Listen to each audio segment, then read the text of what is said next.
200 தொகுதியிலும் வெல்வோம் சொல்ல திமுக விவசாய கடனை பத்தி பேசவே இல்லை. நாங்களும் சொல்ல முடியும். விவசாயிகளுக்காக தன் உயிரையும் கொடுக்கக்கூடிய ஒரு உரையை கொடுக்கிற மாதிரி கொடுத்துக்கிட்டு இருக்காரு. ஆனால் ஆளுங்கட்சியா இருக்கும் பொழுது, அமைச்சரா இருக்கும் பொழுது அண்ணன் தான் விவசாய மேல குண்ட சட்டத்தை போட்டு கைது செய்ததும் அவர் தான். அந்த கிஃப்ட்னு சொல்றதும் லஞ்சம் தான், தன்மானமும் லஞ்சம் தான். தேர்தல் அறிக்கையில் குறிப்பிட்டது அதெல்லாம் தேதி இதெல்லாம் சொல்லல. 5 ஏக்கருக்கு குறைவாக நிலம் வைத்துள்ள விவசாயிகள் கூட்டுறவு வங்கிகளே வாங்கிய பயிர்க்கடன்கள் முற்றிலுமாக சிறு குறு விவசாயிகளுக்கு முழுமையாக தள்ளுபடும். அதுதான் உங்களுக்கு வாக்குறுதி. அதனால தான் சொல்றேன் நான். மாண்புமிகு பேரவைத் தலைவர் அவர்களே, எங்களுடைய மாண்புமிகு முதல்வர் தேர்தல் அறிக்கையில் கூறியதை அனைத்தையும் நிறைவேற்றுவார். அதுல எந்த விதமான கருத்து வேறுபாடுகளும் கிடையாது. மாண்புமிகு சட்டமன்ற உறுப்பினர் குறிப்பிடும் பொழுது ஒரு அரசியல் கண்ணோட்டத்துடனோ ஒரு அரசியல் மேடையில் இருக்கிற மாதிரியே இன்னும் பேசிக்கிட்டே இருக்கிறாரு. சட்டசபையில ஒரு மானிய கோரிக்கையில இந்தந்த திட்டங்களை எப்பொழுது செய்யலாம்னு கேட்கலாம். தேர்தல் அறிக்கையில செய்வதை நீங்க செய்யாம விட்டுட்டீங்க, செய்வீங்களா? அந்த மாதிரி கருத்தைகள் வரும் பொழுது 200 தொகுதியிலும் வெல்வோம் சொல்ல திமுக விவசாய கடனை பத்தி பேசவே இல்லை. நாங்களும் சொல்ல முடியும். ஆனால் இந்த அவையை பொறுத்த வரைக்கும் விவாதங்கள் மானிய கோரிக்கை ஒட்டி அவர் பதிவு பண்ணிட்டாரு. தேங்காய் விவசாயிகளை பத்தி பதிவு பண்ணாரு. ஒவ்வொரு திட்டங்களும் 3 மாசம் தான் வந்திருக்கும். இப்ப வரைக்கும் 75,000 ரூபாய் வரைக்கும் கடன் தள்ளுபடி பண்ணியிருந்தாங்க. மாண்புமிகு முதலமைச்சர் நேற்று 1 லட்சம் ரூபாய் வரைக்கும் தேர்தலுடைய விவசாய கடனை தள்ளுபடி பண்ணான்னு ஒரு மாபெரும் அறிவிப்பை நேற்று வந்து அனௌன்ஸ் பண்ணியிருந்தாங்க.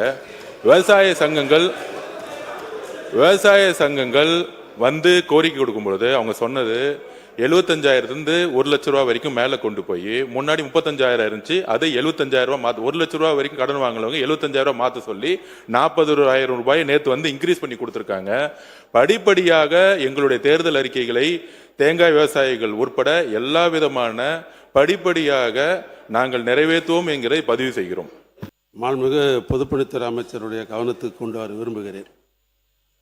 பொதுக்கூட்டத்தில் பேசுகிற மாதிரிலாம் இல்லைங்க. நாங்கள் பேசுவது என்பது நீங்கள் தேர்தல் அறிக்கையில் சொன்னது. இப்போ நிறைய சொல்லியிருக்கிறீங்க. எங்களுடைய தலைவரை நான் 6 மாதம் வரைக்கும் எந்த இதையும் விமர்சனம் பண்ண மாட்டேன்னு சொல்லியிருக்கிறார். சிலவைகளுக்கு நாளாகும், அது இல்லைன்னு மறுக்கல. விவசாய கடன்றது எப்பொழுதுமே வந்த உடனே தள்ளுறதா விவசாய கடன். இதுக்கு வந்து நாட்கள்லாம் கிடையாது. நான் என்ன கேட்டேன், 3 முறை நீங்கள் ஏற்கனவே சொல்லியிருக்கிறீங்க. 4வது முறை இது முழுமையாக தள்ளுபடி செய்வதற்கு ஏதாவது ஆலோசனை வைத்திருக்கிறீங்களா, அறிவிக்க போறீங்களா? அந்த விவசாயிகள்லாம் கேட்குறாங்க. அவங்களுக்கு எப்படி நாங்கள் மக்கள் பிரதியாக என்ன பதில் சொல்றது? இப்போ நாங்கள் அசம்பிளி முடிச்சுட்டு போன உடனே கேட்பாங்க, எங்க சட்டசபையில் கேள்வி கேட்டீங்களா, முழுசும் தள்ள போறாங்களா, இல்லை இவ்வளோ ஒரு சொசைட்டிலையும் 200 பேர் 300 பேர் தள்ளுபடி இல்லாத இருக்குது அப்படின்னு சொல்லுமா? நாங்கள் பதில் சொல்லணுமா இல்லையா? இதில் எங்க அரசியல் இருக்கிறது? அரசியல்லாம் இல்லை. இது கூட்டுறவு கடன் வந்த உடனே தள்ளுறதான் கூட்டுறவு கடன். நான் ஏற்கனவே இதே மன்றத்தில் நான் பதிவு பண்ணேன். ஒரு நிமிஷம் இருங்க. நான் ஏற்கனவே இதே மன்றத்திலே பதிவு பண்ணியிருக்கிறேன். 2006 கூட்டுறவுத்துறை அமைச்சராக இருக்கிற பொழுது அன்றைக்கு முழு கடனையும் 6,000 கோடி ரூபாய் அண்ணன் கலைஞர் தள்ளுபடி பண்ண நான் தான் பண்ணேன். சென்ற முறை ஆட்சிக்கு வருகிற பொழுது நம்முடைய முதலமைச்சராக இருந்த அண்ணன் மு.க. ஸ்டாலின் விவசாயிகளுக்காக கடன் பட்டிருக்கிற அத்தனையும் தள்ளுபடி செய்ய சொன்னார். எல்லாத்தையும் தள்ளுபடி பண்ணார். இப்ப நான் கேட்கறது, நீங்க சொல்லியிருக்கிறீங்களே 5 ஏக்கராக்கு உட்பட்டது பூரா முழுமையாக தள்ளுபடி செய்யப்படும், 5 ஏக்கராக்கு மேல இருக்கிற விவசாயிகளுக்கு பாதின்னு சொல்லிருக்கீங்க. அது உண்டா இல்லைன்றதான் என்னோட கேள்வி. பொதுப்பணித்துறை அமைச்சர் அவர்கள். மாண்புமிகு பேரவைத் தலைவர்களே, மூத்த உறுப்பினர் அரசியல் இல்லைங்கிறாங்க. அவர் பேசுறது எல்லாமே அரசியலுங்கிறது பொதுமக்களுக்கு தெரியும். அதாவது நான் பதிவு பண்ணிட்டேன், எங்களுடைய முதலமைச்சர் சொன்னதை செய்வார். தேர்தல் அறிக்கைகளில் படிப்படியாக எல்லாம் சரி செய்யப்படும், சொன்னதை செய்வார்னு சொல்லிட்டோம். ஆனால் ஒரு வேகமாக விவசாயிகளுக்காக தன் உயிரையும் கொடுக்கக்கூடிய ஒரு உரையை கொடுக்கிற மாதிரி கொடுத்துக்கிட்டு இருக்காரு. ஆனால் ஆளுங்கட்சியா இருக்கும் பொழுது, அமைச்சரா இருக்கும் பொழுது அண்ணன் தான் விவசாயி மேல குண்ட சட்டத்தை போட்டு கைது செய்ததும் அவர் தான். அப்ப விவசாயிகள் மேல நாங்க குண்ட சட்டை போடக்கூடிய அரசு எங்களுக்கு கிடையாது. அதனால நாங்கள் எப்பொழுதும் விவசாயிகள் பக்கம் தான் நிற்போம். அவர்களுக்கான உரிமைக்காக நாங்கள் நிற்போம். விவசாயிகளுடைய நிலத்தை காவல்துறை வைத்து எடுக்கக்கூடிய மேல்மா மாதிரி இருக்கக்கூடிய, திருவண்ணாமலை நடந்த மேல்மா மாதிரி இருக்கக்கூடிய விவசாயிகள் பாதிக்கப்பட்ட அந்த செயலை நாங்கள் எப்பொழுதும் செய்ய மாட்டோம். நாங்கள் உறுதியாக கூறுகிறோம், எங்களுடைய தேர்தல் அறிக்கையில் படிப்படியாக நாங்கள் நிலைநாட்டுவோம் பதிவு பண்றோம். எல்லா உறுப்பினர்களும் சொன்னார் 40 ரூபாய் 50 ரூபாய் லஞ்சம் பெறப்பட்டது கடந்த கால ஆட்சியில்னு சொன்னார். அவர் நேரடியாக ஆய்வுக்கு சென்ற போது இப்போதும் அங்கு வாங்கப்படுகிறது என்று நம்முடைய முன்னாள் அமைச்சர் அவர்கள் சொல்லியிருக்கிறார். கொஞ்சம் நீங்க பேசும்போது நாங்கள் கேட்டுக்கிட்டு இருந்தோம். நாங்கள் சொல்லும்போது நீங்கள் கொஞ்சம் கேளுங்க. அவை குறிப்பிலிருந்து நீக்கணும்னு சொன்னாங்க. அதையும் நீக்க முடியாது, இதையும் நீக்க முடியாது. ஏன்னா மேலே போயிட்டுது. அது எல்லாரும் மக்களுக்கு போயிட்டாங்க. யார் எங்க இருந்தாலும் நீங்க வாங்கினாலும் மக்களுக்கு தெரியுது. அதை இல்லைன்னு மட்டும் சொல்லாதீங்க. வணக்கம். மாண்புமிகு பொதுப்பணித்துறை அமைச்சர் அவர்கள்.